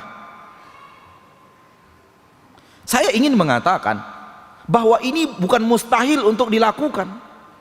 Ini bukan mustahil untuk dikerjakan. Kadang kita mendengarkan hadis-hadis seperti ini, kata kita itu kan Rasul. Kita mana mungkin. Itu buktinya mungkin. Ketika suami mau ikut acuan, istri mau ikut acuan, aman. Gara-gara suami tak ikut acuan, istri tak ikut acuan, ini hasilnya. Jadi ketika istri mengatakan pertanyaan ini, saya tahu Anda yang bertanya pun tak mau ikut acuan. Sebagaimana suami Anda juga tidak mau ikut acuan. Acuan berumah tangga itu tidak hanya sekedar rajin sholat loh. Ada acuan-acuan lainnya. Bahkan ada acuan spesial masalah rumah tangga. Para ulama mengarang buku Al-Mu'asyaratuz Zawjiyah, bagaimana bergaul, berinteraksi yang benar antara suami dan istri. Dan percuma acuan itu ada di agama kita kalau kita tidak amalkan. Mari kembali kepada acuan, mari kembali kepada petunjuk, mari kembali kepada apa ya, kalau kita beli mobil baru itu namanya buku panduan, apa namanya itu, manual book. Nah, kalau kita tahu istilah manual book, buku panduan bagaimana menggunakan ini, bagaimana menggunakan ini, bagaimana, ikuti panduan itu, aman mobil kita insya Allah. Manual book. Hal yang sama Al-Quran adalah panduan. Manual booknya cara berbicara, cara melihat, cara mendengar, cara berucap, cara bersikap, cara sabar, cara mendidik istri, cara patuh kepada suami, cara semuanya ada panduannya. Tapi bahkan ini panduan terlengkap di permukaan bumi. Namun sayangnya kita cuek dengan panduan itu. Saatnya kita kembali. Dan kita jangan berpikir saya nggak mungkin bisa. Tak ada yang Allah turunkan yang tak bisa. Masalahnya tak mau. Beda antara tak bisa dan tak mau. Tak ada agama Allah itu yang Allah turunkan itu nggak bisa. Tidak ada. Allah berfirman, la yukallifullahu nafsan illa wus'aha. Allah tidak akan pernah bebankan kecuali sesuai dengan kemampuan. Berarti kalau Allah turunkan, Allah sudah menakar kalian wahai manusia mampu untuk itu. Itu buktinya yang saya katakan tadi. Kalau memang betul-betul agama Allah diamalkan di rumah tangga, suami benar-benar patuh kepada agama, istri benar-benar patuh kepada agama, aman. Karena agama menjadikan suami-suami yang benar, istri-istri yang benar. Kalau bertemu suami benar, istri yang benar, bagaimana akan bertengkar? Namun kalau terjadi sudah tidak benar, suami tidak benar, istri tidak benar, kelahi, lambat laun bisa cerai.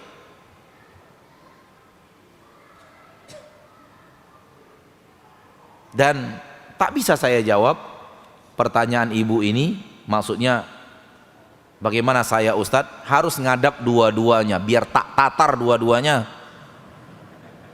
Pasti dua-duanya salah itu.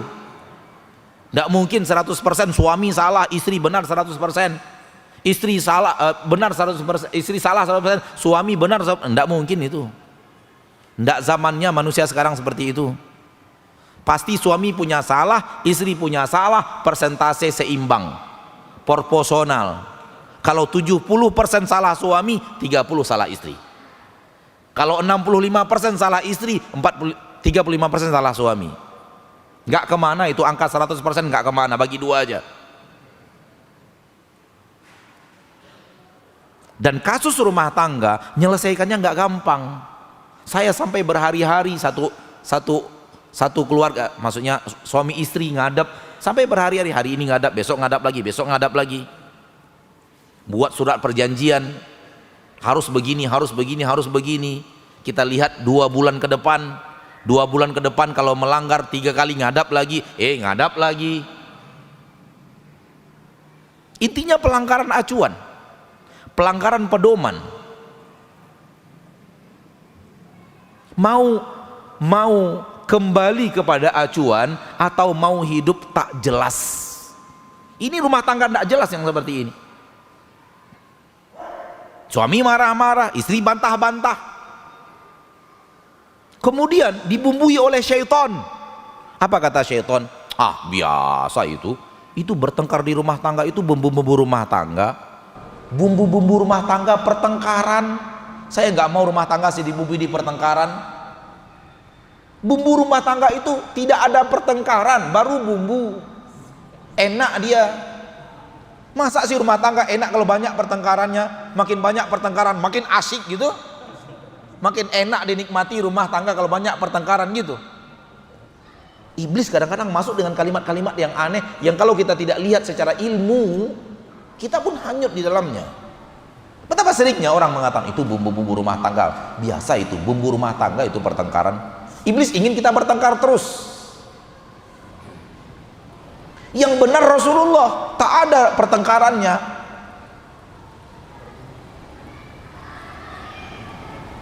Akhirnya, nggak apa-apa bumbu.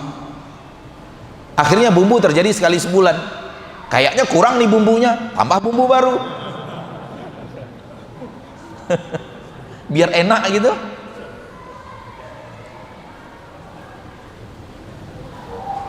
Wallahu a'lam.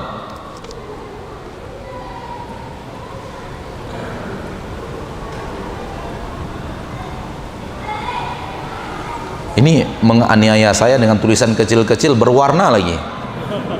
Udah kecil-kecil pakai warna.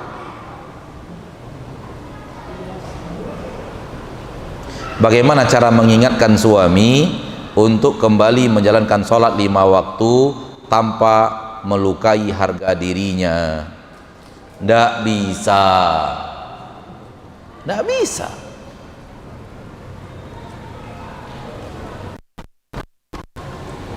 Kita kadang-kadang tak mau berbicara yang benar, takut hati orang luka.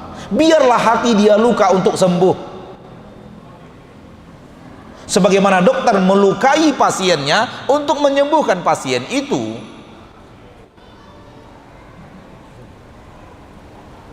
Bukankah dokter satu saat memotong kaki orang? Sakit nggak? Sakit. Cacat nggak? Cacat. Tapi untuk sembuh. Ya, betul. Cacat nggak? Cacat. Luka nggak? Luka. Untuk sembuh tapi. Kadang kita tidak mau melakukan itu. Takut orang itu kesakitan, biarlah dia sakit sampai mati. Gitu. Ini kaidah yang tidak benar. Maka seorang istri harus berbicara dengan lemah lembut, dengan akhlak yang luar biasa lembut, tutur kata yang luar biasa lembut, tidak menggurui, minta maaf banyak-banyak sebelumnya, baru kemudian katakan, bang tolonglah lagi sholat. Kalau dia marah, apa boleh buat? Kita sudah selembut mungkin, kita sudah semaksimal mungkin dalam tutur kata yang paling lembut. Kita nggak ingin bertengkar, dia tidak ingin dia marah, kita tidak ingin dia tersinggung, tapi toh dia tersinggung juga. Seperti tersinggungnya orang Quraisy, Rasul berdakwah dengan lemah lembut.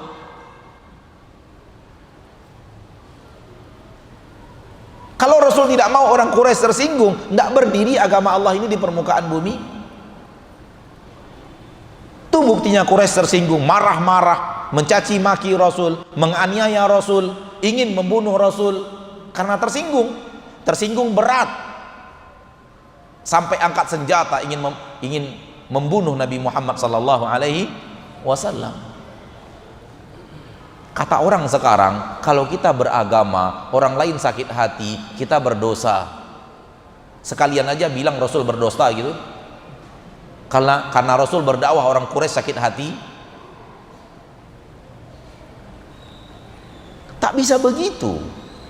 Yang namanya sakit, didatangi obat, memang terasa sakitnya, tapi sakit untuk sehat. Kita disuntik kesakitan, kita harus dibelah perut kesakitan, tapi untuk sehat toh.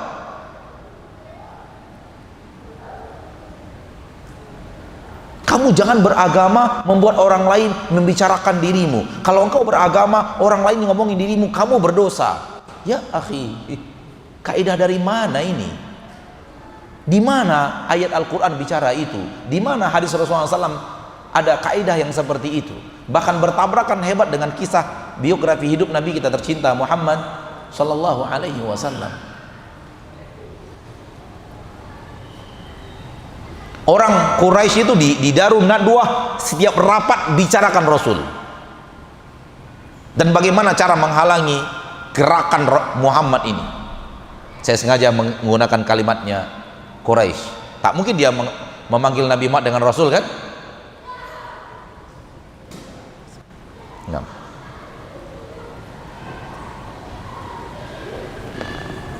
Adrimin bin jam 9.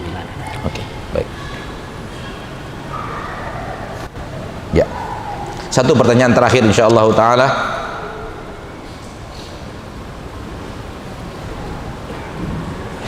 Apakah kita akan berdosa apabila kita melihat sebuah kezoliman? Kita hanya bisa diam saja karena tidak bisa berbuat apa-apa. Wahai kaum muslimin, menurut antum acuannya bagaimana ini menjawab pertanyaan ini? Semua agama kita ada acuannya loh Pak, tinggal ngikut acuan aja. Berdosa apa tidak? Apakah kita berdosa apabila melihat sebuah kezoliman? Kita hanya bisa diam saja, kita tidak bisa berbuat apa-apa. Berdosa tidak? Tidak berdosa.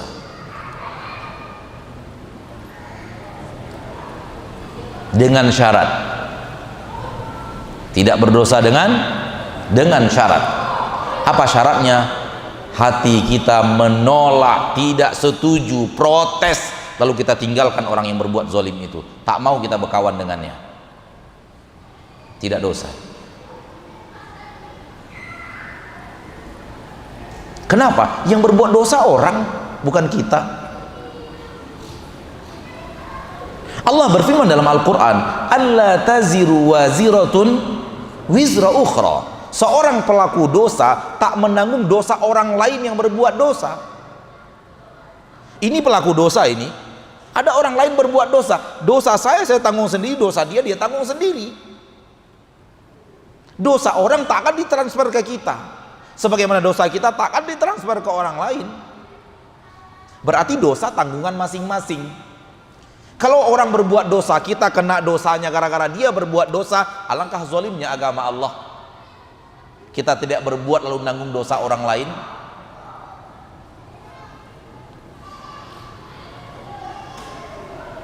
Itu syaratnya. Kita diam, hati kita protes, kita benci pekerjaan itu dan kezoliman itu, dan kita tidak mau bersahabat dengan pelakunya, maka kita tidak berdosa. Adakah acuannya Ustaz? Ada. Apa itu? Hadis dari Abu Sa'id Al-Khudri radhiyallahu ta'ala anhu, dari Nabi kita tercinta Muhammad sallallahu alaihi wasallam, "Man ra'a minkum munkaran falyughayyirhu biyadihi fa in lam yastati' fa bilisanihi fa in lam yastati' fa biqalbihi wa dzalika adhaful iman." Barang siapa di antara kalian melihat kemungkaran, ini dia kezoliman yang tadi ditanyakan, maka rubahlah dengan tangannya. Maksud hadis Nabi dengan tangan, kalau Anda punya kekuasaan di daerah itu, gunakan kekuasaan untuk merubahnya. Kekuasaan yang kau miliki, tangan yang kau miliki, power yang kau miliki, gunakan untuk merubahnya. Fa illam yastati, kalau engkau tidak sanggup, fa bilisani, rubahlah dengan lisanmu. Wahai orang-orang yang koruptor, wahai para koruptor, tolonglah sayangi rakyat kalian, janganlah korupsi lagi. Ini merubah dengan lisan. Takutlah kepada Allah. Memang di dunia engkau tertawa, saya takut engkau menangis dan teriak-teriak kesakitan di akhirat, dan kesengsaraan di akhirat lebih dahsyat daripada kenikmatan secuil di dunia ini. Ini namanya menasihati dengan lisan. Tak sanggup dengan tangan, dengan lisan. Dan kita suarakan itu tanpa rasa takut insyaallah ta'ala, karena kebenaran itu didukung oleh seluruh orang-orang yang berhati mulia, didukung oleh semua orang-orang yang jujur. Karena agama Allah agama fitrah. Semua hati yang masih di atas fitrah pasti cocok dengan agama Allah. Maka kita teriakkan itu, jangan lagi mengambil harta rakyat, jangan lagi curangi rakyat, jangan lagi perkaya diri dengan berkhianat kepada rakyat. Memang Anda sekarang menang, tunggu nanti saatnya ketika Allah nuntut balas. Kami memang tidak bisa nuntut balas, kami lemah di hadapan power yang kalian miliki. Namun kami punya Allah, nanti akan minta pertanggungjawaban itu.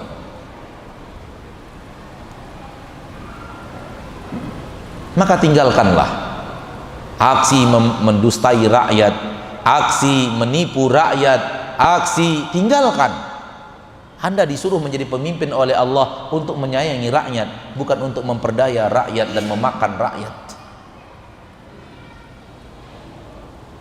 Ini aksi kita menasihati pemimpin. Rakyat juga demikian. Wahai rakyat, jangan cuman pandai menyalahkan pemimpin, sementara kalian juga berbuat salah yang sama dengan warna yang berbeda.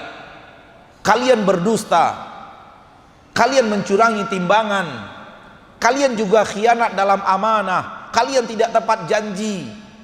Kalau kalian menyuruh pemimpin berubah, kalian juga harus berubah dong. Nggak mungkin pemimpin saja berubah, kalian tetap di atas dosa dan maksiat. Itu namanya maling teriak maling. Jadikan dirimu diri yang jujur, jadikan dirimu diri yang amanah, jadikan dirimu diri yang menunaikan kewajiban. Suami tunaikan kewajiban kepada istri, istri tunaikan kewajiban kepada anak-anak, tetangga tunaikan kewajiban kepada tetangga, guru tunaikan kewajiban yang benar kepada murid-murid. Semua harus berbenah, karena Islam ini, negara ini kumpulan semuanya. Jadi tidak bisa hanya parsial tertentu yang berubah, yang lain tidak berubah, tidak bisa.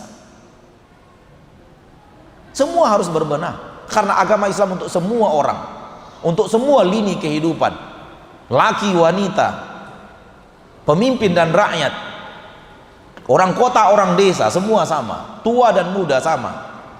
Agama Islam menyuruh semuanya berubah mengikuti acuan yang ada. Jadi sebagaimana harus menasihati pemimpin, juga harus menasihati rakyat dengan lisan. Karena apa? Nggak sanggup dengan power, nggak sanggup dengan tangan, dengan lisan. Gunakan media-media yang ada sekarang untuk melakukan itu. Ternyata nggak sanggup juga. Fa illam yastati' fa biqalbih. Maka rubahlah kemungkaran itu dengan hati. Apa maksud dengan hati? Dengan hati adalah membenci maksiat itu dan menjauhi pelakunya. Berarti diam dong. Hah? Diam dong? Karena nggak bisa bicara. Berarti diam. Ketika diam, hati benci maksiat, hati benci maksiat itu dan tidak mau berkawan dengan pelakunya, Anda tidak berdosa. Kalau ada kezoliman dilakukan oleh sekelompok orang, dan ada sekelompok orang yang tidak setuju dan tidak mau bersahabat dengan pelaku kezoliman ini, yang kelompok ini aman. Takkan dia menanggung dosa kelompok ini. Agama kita agama adil, dan keadilan menuntut seperti itu. Kalau setiap dosa orang yang berbuat zalim kita kena, betapa banyaknya dosa kita ketika kita hidup di negeri yang terlalu banyak kezaliman terjadi di dalamnya. Dan Rasul pernah hidup di negeri yang penuh dengan kezaliman di awal-awal dakwah di kota Mekah. Apakah Rasul kita berdosa dengan kezaliman-kezaliman yang ada itu? Allah berfirman di dalam Al-Quran di akhir-akhir surat Az-Zariyat ayat 62, 63 dan 52, 53 dan 54. Ditambah dengan 55 kalau mau menyempurnakan maknanya. Allah berfirman begini. Kadzalika ma atal ladzina min qablihim min rasulin illa qalu sahirun aw majnun atawasaw bih bal hum qaumun taghun fatawalla anhum fama anta bimalum. Nas tegasnya ada pada ayat yang terakhir, ayat 54. Kita terjemahkan, demikianlah telah datang kepada mereka, kepada orang-orang sebelum kalian, sebelum mereka Rasul, namun semua mereka itu membantah Rasul mereka dengan mengatakan Rasul itu penyihir, Rasul itu orang gila. Persis seperti yang mereka katakan kepada Nabi Muhammad. Namun sebelum mereka orang Quraisy ini sudah juga ada Rasul-Rasul datang kepada kaumnya, namun kaumnya menolak dan mengatakan Nabi itu penyihir dan orang gila. Seperti Nabi Muhammad juga dituding penyihir dan orang gila. Atawasau bih, apakah mereka saling memberikan wasiat? Maksudnya, apakah generasi dahulu memberikan wasiat generasi yang terakhir? Hoi, kalau datang Rasulullah bilang penyihir dan orang gila ya. Saking samanya kalimatnya, Allah mengatakan atawasau bih, apakah mereka saling nasihat menasihati, saling memberikan wasiat? Enggak, balhum qaumun taghun. Bukan, tapi karena mereka kaum yang melampaui batas. Disebabkan melampaui batas, kalimat mereka sama. Disebab aksi mereka sama, kalimat mereka sama. Fatawalla anhum, tinggalkan mereka. Berpaling dari mereka, jangan peduli kepada mereka, jangan berbaur bersama mereka. Fama anta bimalum, engkau tidak terhina dan tercela. Tinggalkan mereka yang berbuat zalim, engkau tidak terhina dan tidak tercela. Ini makna ayat, Anda tidak berdosa ketika orang lain berbuat dosa, tapi tinggalkan dia, jangan berkawan dengannya, benci perbuatannya, jangan berteman dengannya. Kalau ingin sempurna, lanjutkan ayat berikutnya, wadzakir, berikan peringatan. Fa inna dzikra tanfa'ul mu'minin, sesungguhnya peringatan bermanfaat untuk orang-orang yang di hatinya ada iman. Ini dia pertemuan kita pada kali ini, semoga bermanfaat. Dan saya berterima kasih banyak kepada pengurus masjid ini yang memberikan izin dan kesempatan untuk bisa memberikan sedikit ilmu yang saya ketahui di masjid yang luar biasa ini, yang sholat di dalamnya mengingatkan saya sholat di Masjidil Haram Mekah. Masya Allah, saya serius Pak, muazzinnya, imamnya, Masya Allah, tabarakallah ya.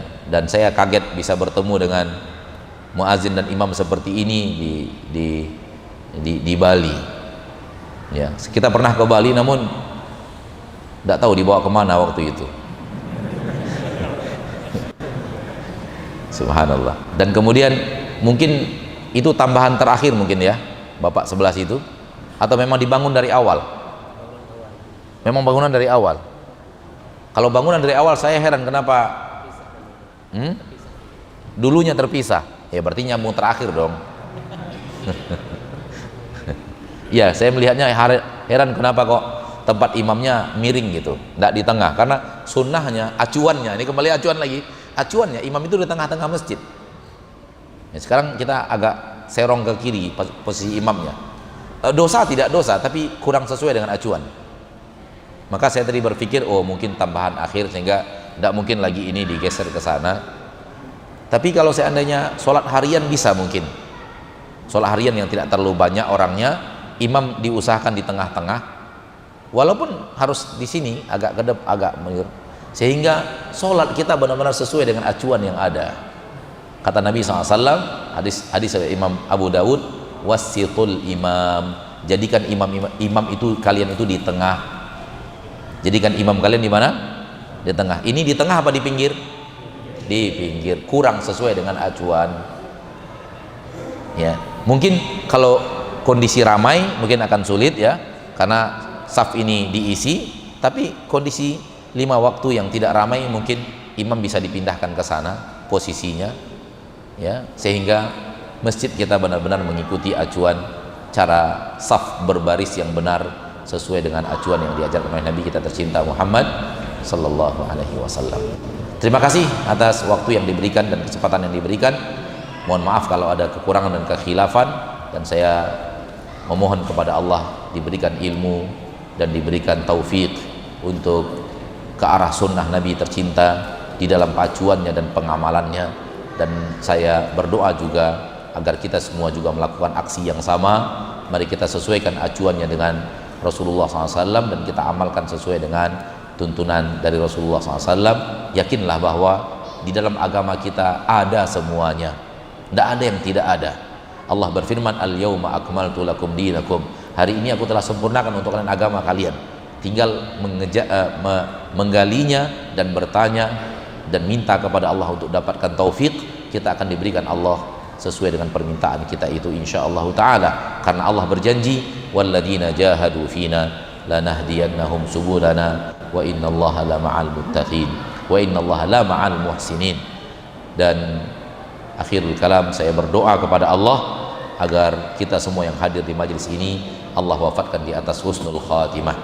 Semoga Allah ampunkan dosa kita di yaumil hisab, dan semoga Allah tabaraka wa taala kuatkan kaki kita semuanya di saat sedang melintas di atas sirat. Amin ya rabbal alamin. Subhanakallahumma wa bihamdika asyhadu an la ilaha illa anta astaghfiruka wa atubu ilaik. Wassalamu alaikum warahmatullahi wabarakatuh.